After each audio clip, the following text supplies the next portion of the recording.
Welcome back to the Cowboys Big News Today. Today's news is all about transition, tough decisions, and the uncertain road ahead for one of the most talked about franchises in sports, the Dallas Cowboys. The 2025 NFL season is officially over for Dallas, and as the offseason begins, the front office finds itself standing at a crossroads. Changes are already happening, expectations are high, and the pressure to get things right has never been stronger.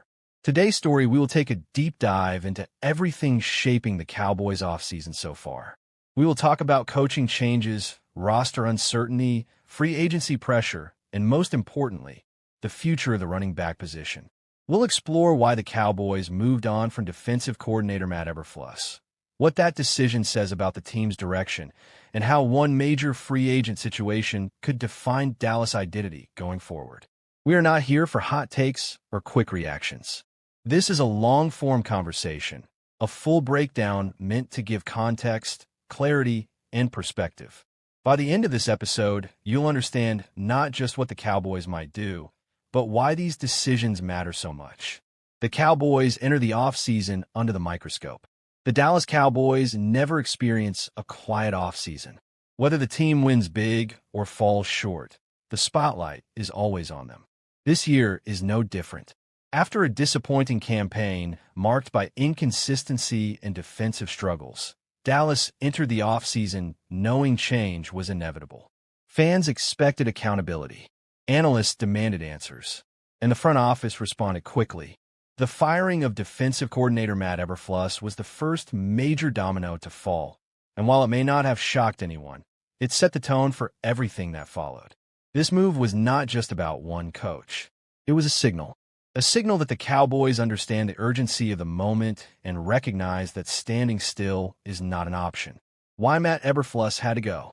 Matt Eberflus arrived in Dallas with a reputation as a disciplined defensive mind. Early on, there was hope that his system would bring stability and toughness to a unit that needed both. But as the season unfolded, those hopes faded. The Cowboys' defense struggled in nearly every measurable category. Missed tackles, blown coverages, poor third-down efficiency, and an inability to stop the run became weekly storylines. Opposing offenses seemed to find success far too easily, and the defense failed to complement an offense that often did enough to win games. Even after the mid-season trade for Quinnen Williams, which briefly sparked optimism, the improvement was short-lived. The defense showed flashes, but flashes are not enough in the NFL. Consistency wins games, and Dallas simply did not have it. In the end, Eberflus became the most visible symbol of the defense's failures. Letting him go was less about blame and more about reset. The Cowboys needed a fresh start. Coaching changes and what they reveal about Dallas' strategy. Coaching changes are rarely isolated decisions. They usually reflect a broader organizational philosophy. In this case, the Cowboys' decision to move on from Eberflus suggests that the front office is prioritizing immediate improvement over long-term patience. Dallas is not rebuilding. This is a team that believes it can compete now. With veteran stars, a proven quarterback, and playoff expectations, the margin for error is slim. That reality makes every coaching hire, every roster move, and every contract negotiation critically important. The next defensive coordinator will need to deliver results quickly. There will be no long adjustment period. The Cowboys are in win-now mode, whether they admit it publicly or not. The other major question, the future of Javonte Williams. While coaching changes grab headlines, roster decisions often have a bigger impact on the field. One of the most important questions Dallas faces this offseason is whether they can retain running back Javonte Williams. Williams just completed the best season of his career. He was explosive, reliable, and productive. More importantly, he became a central part of the Cowboys' offensive identity.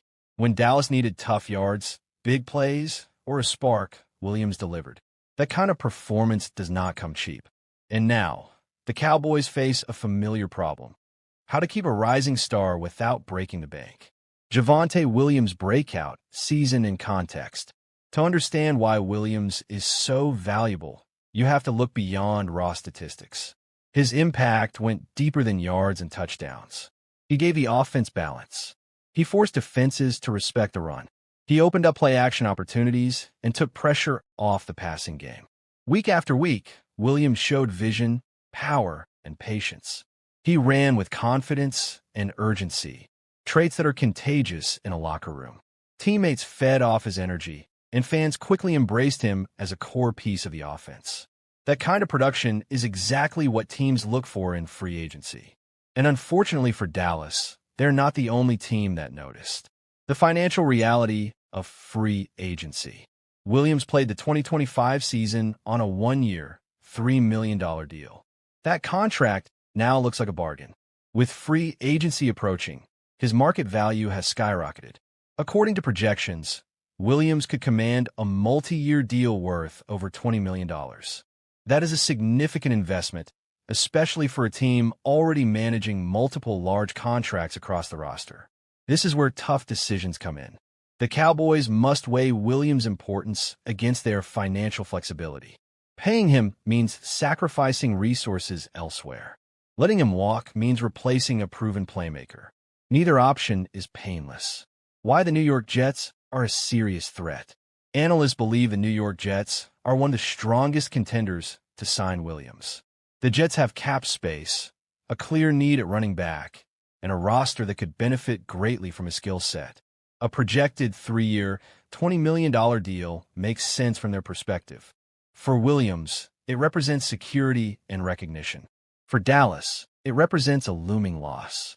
If the Cowboys are unwilling or unable to match that offer, they must be ready with a backup plan or J.K. Dobbins, a possible replacement option. If Williams leaves, the Cowboys will need another running back capable of carrying a significant workload. One name that continues to surface in discussions is J.K. Dobbins. Dobbins' career has been defined by both promise and frustration. When healthy, he is dynamic and efficient. He runs with burst and has proven he can be productive at the NFL level. However, injuries have followed him throughout his career. Missed games and shortened seasons have prevented him from securing long-term stability. That history makes him a risky option, but also a potentially affordable one. Why Dobbins fits the Cowboys situation? From a financial standpoint, Dobbins makes sense. A one-year, $5 million deal is manageable and low risk. It allows the Cowboys to replace much of Williams' production without committing long-term money. For Dobbins, Dallas represents an opportunity. A strong season behind a solid offensive line could rebuild his value and position him for a bigger contract in the future. This type of mutual benefit is common in NFL free agency. Teams take calculated risks, and players bet on themselves. Comparing Williams and Dobbins as players. While Williams and Dobbins are both talented, they are not identical. Williams brings more power and durability, while Dobbins relies on quickness and efficiency. Williams proved he could handle a heavy workload. Dobbins has been more effective in limited stretches. The Cowboys would need to adjust their offensive approach if they make this switch. That adjustment is not impossible, but it requires careful planning and realistic expectations. Lessons from past Cowboys running back decisions. The Cowboys have a long history of difficult running back decisions. From letting productive players walk to investing heavily in others, the results have been mixed. These experiences should inform the current situation. Overpaying can limit flexibility. Underinvesting can weaken the offense. Finding the right balance is critical. The front office must learn from the past if it wants to get this right. The bigger picture, identity and direction. At its core, this offseason is about identity. What kind of team do the Cowboys want to be? Are they built around power football, balance, and control? Or are they shifting toward a more flexible, cost-efficient model? The decisions at defensive coordinator and running back will help answer those questions. They will reveal whether Dallas is committed to continuity or ready for transformation. Why this offseason matters more than most. Some offseasons are about fine-tuning. Others are about survival. This one feels like a turning point. The Cowboys have talent. They have resources. What they need now is clarity. Fans want direction. Players want stability. Coaches want support. How Dallas handles the next few months will shape not only the 2026 season, but the legacy of this current era. Final thoughts. Waiting for the next move. As we wrap up this episode, one thing is clear. The Dallas Cowboys are entering a defining offseason. The firing of Matt Eberflus was just the beginning. The future of Javonte Williams may be the next major test. Whether the Cowboys choose to pay their star running back or roll the dice on a replacement like J.K. Dobbins, the decision will carry consequences. For now, all we can do is analyze, debate, and wait. The answers will come soon enough. Thank you for spending this time with us. Stay tuned because the Cowboys' offseason story is only just beginning, everyone. Today, we're diving deep into a major development coming out of Dallas. The Cowboys have officially moved on from defensive coordinator Matt Eberflus. This decision has already sent shockwaves across the NFL landscape. Whether you agree with the move or not, one thing is clear. Dallas is at a crossroads defensively. This roster still has elite talent, still has playoff expectations, and still plays under the brightest lights in football. So today's episode is all about what comes next. We're going to break down 10 potential replacements, starting from number 10 all the way to the top candidate. We'll talk scheme fit, coaching philosophy, player development, locker room leadership, and, most importantly, how each candidate could change the identity of the Cowboys' defense. This is not hot take analysis. This is a real football conversation. So settle in, because this is a deep one. Why Matt Eberflus was fired. Before we talk replacements, we need context. Matt Eberflus came into Dallas with a reputation built on discipline, effort, and takeaways. His defenses historically emphasized hustle, zone coverage, and forcing turnovers. But over time, cracks began to show. The Cowboys' defense under Eberflus became predictable. Offenses learned how to attack the soft spots in coverage, exploit mismatches in the middle of the field, and neutralize pressure packages. In big games, especially against elite quarterbacks, Dallas struggled to adjust. Missed tackles, communication breakdowns, late-game collapses. When you coach in Dallas, good is not good enough. You're judged on January football, and ultimately, the front office decided it was time to reset. 10. Gus Bradley, 49ers assistant head coach. Let's start at number 10, Gus Bradley. Bradley is one of the most experienced defensive minds in the league. He's a longtime disciple of Pete Carroll, and his defensive philosophy is clear. Cover, 3, speed, discipline, and rally to the football. With the 49ers, Bradley has worked in a system that emphasizes defensive line dominance and structured coverage behind it. For Dallas, this would represent a move toward stability rather than innovation. The upside? Veteran leadership, proven systems, clear communication. The downside? Bradley's scheme can feel dated against modern, motion-heavy offenses. Cowboys fans might see fewer creative blitzes and more conservative looks. Bradley would raise the floor, but maybe not the ceiling. At number 9, Clint Hurt. Hurt is a rising name, especially among defensive line coaches. In Philadelphia, he's been instrumental in developing elite trench play. His defenses emphasize physicality, gap discipline, and collapsing the pocket without excessive blitzing. For Dallas, this would be a trenches first hire. Hurt could unlock even more from the Cowboys' pass rush, particularly if the team wants to dominate up front and simplify coverage responsibilities on the back end. However, Hurt has limited experience calling full defenses. He's more projection than certainty. This would be a bet on development over reputation. 8. Jeff Ulbrich, former Falcons DC. Jeff Ulbrich checks a lot of boxes. He's intense. He's respected. He's a former linebacker who understands modern hybrid defenses. Ulbrich's schemes tend to be aggressive, blending pressure with versatile linebacker play. In Dallas, that could translate into more creativity in the front seven and more flexibility against the run. The concern? His previous defenses have been inconsistent, especially against elite quarterbacks. Ulbrich would bring energy and edge, but the question is whether he brings elite adjustments. 7. Aubrey Pleasant, Rams pass game coordinator. This is a fascinating name. Aubrey Pleasant has quietly built one of the strongest reputations in the league for defensive back development. His work with the Rams has emphasized coverage disguises, matchup-based game plans, and situational awareness. For a Cowboys defense that has struggled in coverage during critical moments, Pleasant could be transformative. He represents the modern defensive mind, adaptable, detail-oriented, and player-centric. The risk? Limited experience as a full defensive coordinator. But sometimes the next great coordinator comes from exactly this background. 6. Dennard Wilson, Titans DC. Dennard Wilson brings toughness. His defenses are physical, disciplined, and built to survive in ugly games. In Tennessee, Wilson has leaned on aggressive run fits and coverage accountability. For Dallas, this would signal a shift toward defensive identity over flash. Wilson could help the Cowboys become more reliable in short yardage situations and late-game scenarios. The concern is whether his style maximizes Dallas' speed and athleticism or restricts it. 5. Al Harris, Bears DB coach. Cowboys fans know this name. Al Harris understands the culture, the expectations, and the pressure of Dallas. As a defensive backs coach, he's earned respect for his ability to teach technique and confidence. Promoting Harris would create continuity and locker room buy-in. But the leap from position coach to full defensive coordinator is massive. This would be an emotional hire, not necessarily a strategic one. 4.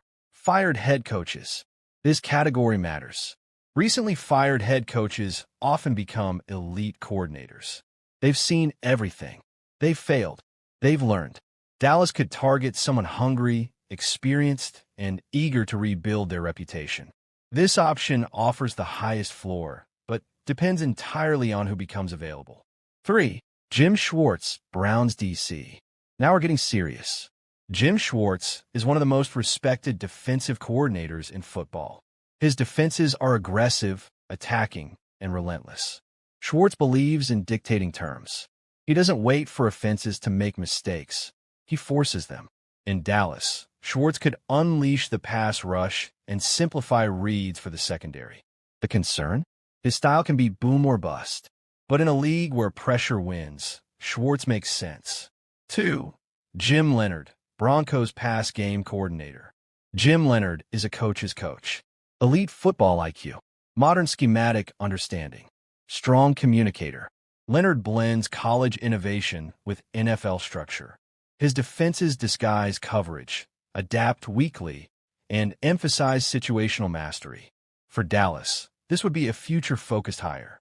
He could modernize the defense without sacrificing toughness. 1. Brian Flores, Vikings DC.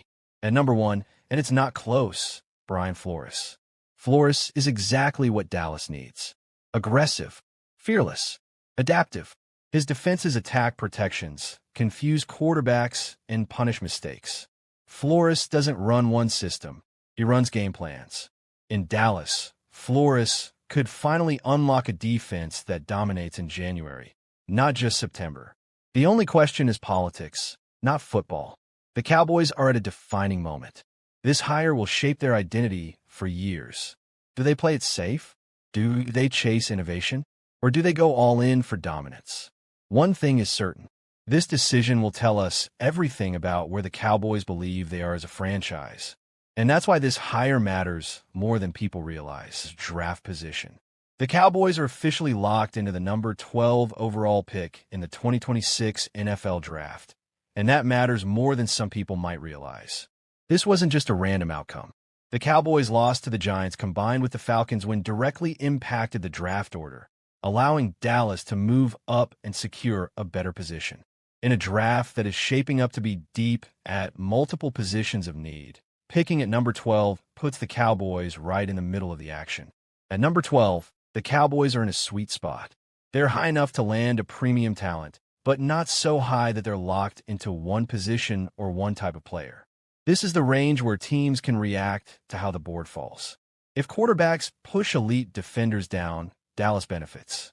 If offensive tackles rise early, defensive playmakers may be sitting right there. Flexibility is power on draft night, and the Cowboys will have it. As we look ahead to potential draft targets, one thing becomes clear very quickly. Defense is going to be a major theme.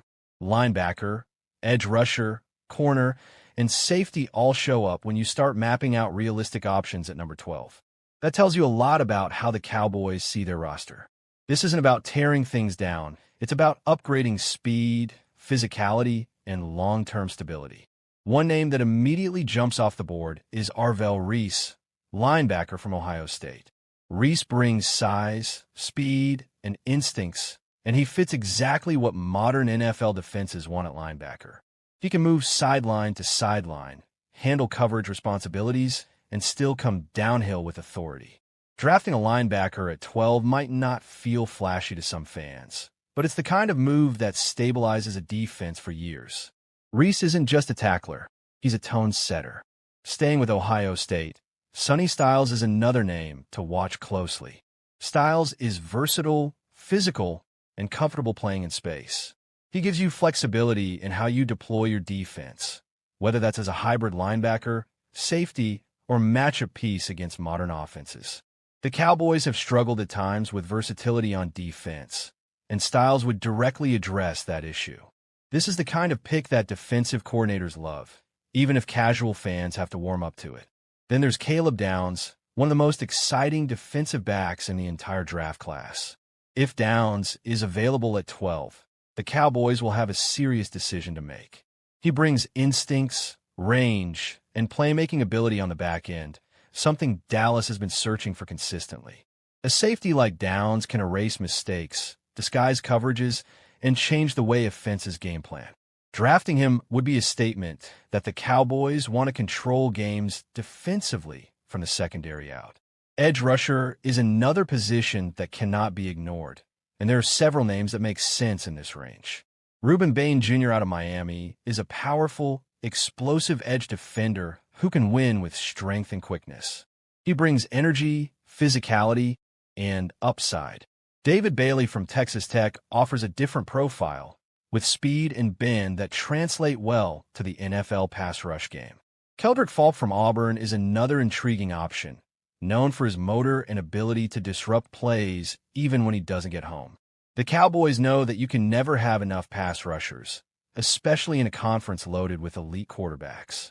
Cornerback also looms large, especially with names like Mansour Delane from LSU and Jermid McCoy from Tennessee.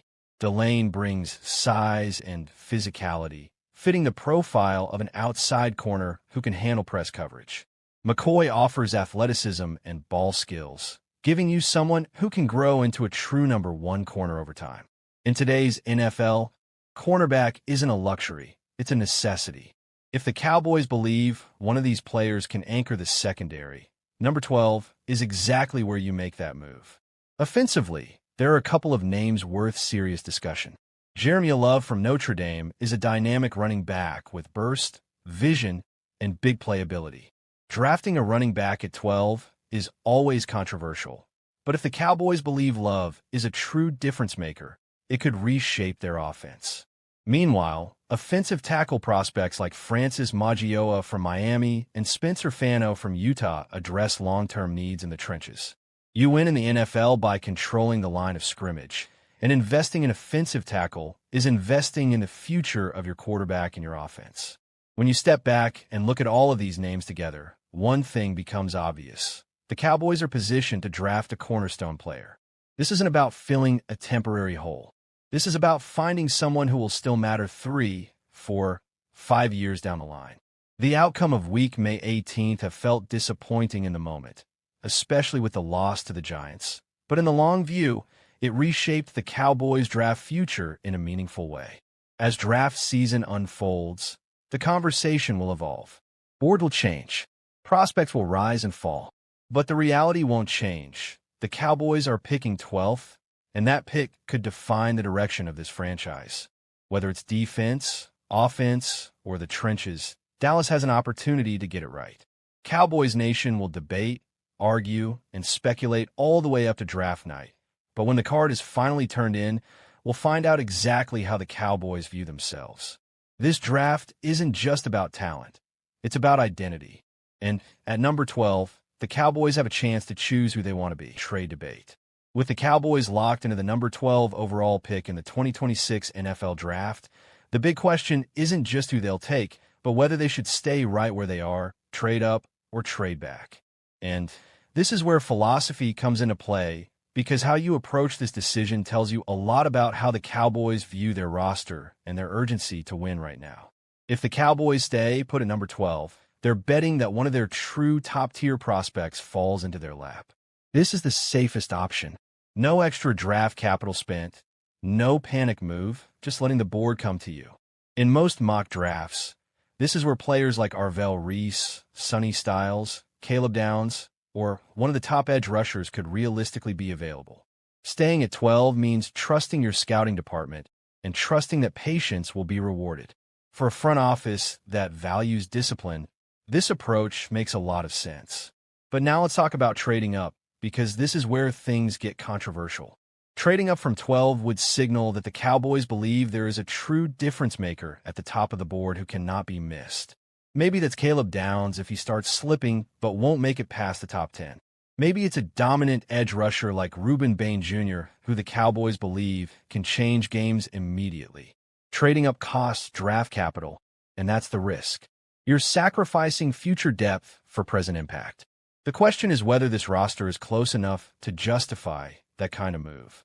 If the Cowboys trade up, they're essentially saying, we know exactly who we want, and we're not leaving it a chance. That can be powerful, but it can also be dangerous. Miss on that pick, and you've set yourself back not just for one season, but for multiple years. Cowboys fans have seen both sides of this before. Aggressive moves can redefine a team, but they can also haunt you. Now let's flip the script and talk about trading back, because this might actually be the most realistic scenario of all. Trading back from number 12 would mean the Cowboys believe the talent drop-off is minimal and that they can still land a quality starter later in the first round. This approach aligns perfectly with a team that wants more bites at the apple. More picks mean more chances to hit. If Dallas can move back 5 to 8 spots and still land a corner like Mansour Delane, an edge like David Bailey, or a tackle like Spencer Fano, while adding an extra second or third-round pick, that's a win on paper. The risk with trading back is obvious. You might miss out on your guy.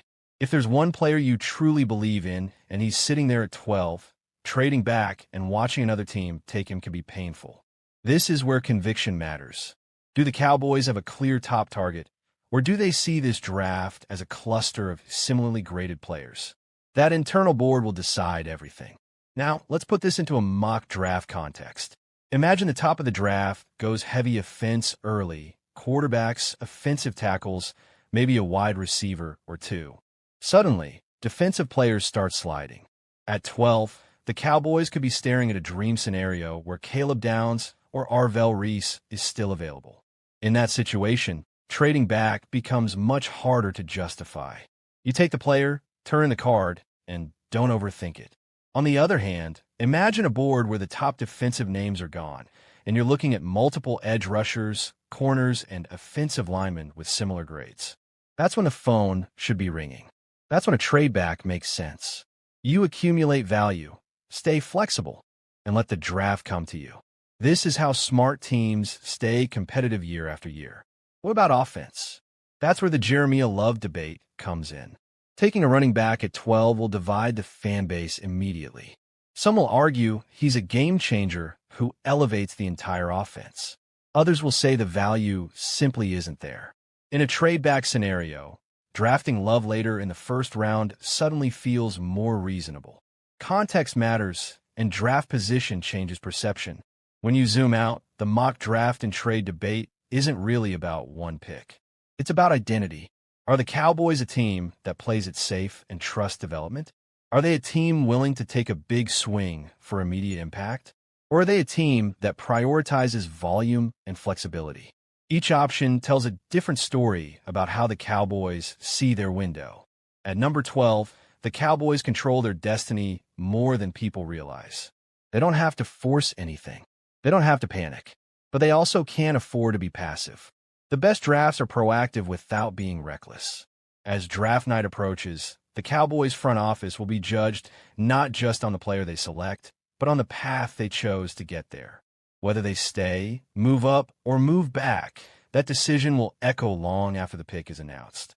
And for Cowboys Nation, that's what makes this draft so fascinating. This is the part of the year where everything slows down on the field but speeds up behind the scenes.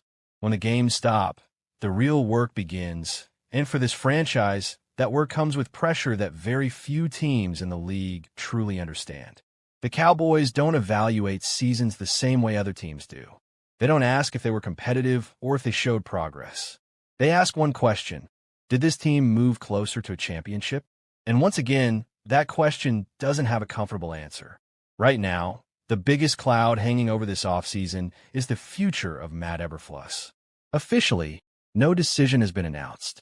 Unofficially, around the NFL, the expectation remains that Eberflus is going to be fired. That expectation didn't come from one bad performance or one ugly loss. It came from pattern, inconsistency, missed opportunities, and a defense that never fully felt like it reached the level it was supposed to reach. In Dallas, you don't get unlimited time to figure things out. The standard is immediate impact, and when that standard isn't met, patience wears thin very quickly. What makes this situation more complex is the timing and the messaging coming from the Cowboys themselves. Brian Schottenheimer recently spoke about the team's timeline, and his words were deliberate. He talked about going through the process, doing the work, and not rushing any decisions. He mentioned the next 10 to 12 days as a critical evaluation period. On the surface, that sounds responsible, even smart. But in the NFL, not rushing doesn't mean standing still. While the Cowboys are evaluating, other teams are interviewing, negotiating, and locking in their futures. Time is a resource in this league, and how you use it often determines whether you're ahead or behind. Pause. Compare patience versus urgency. Give an example from past Cowboys off-seasons. If and when the Cowboys move on from Eberflus, the next question won't just be who replaces him, but what direction the franchise truly wants to go. Are the Cowboys still committed to building around defense? Or do they believe the modern NFL demands an offensive-minded leader? This roster has talent on both sides of the ball, but talent alone doesn't create identity. Identity comes from coaching, from philosophy, from the way a team responds when things go wrong.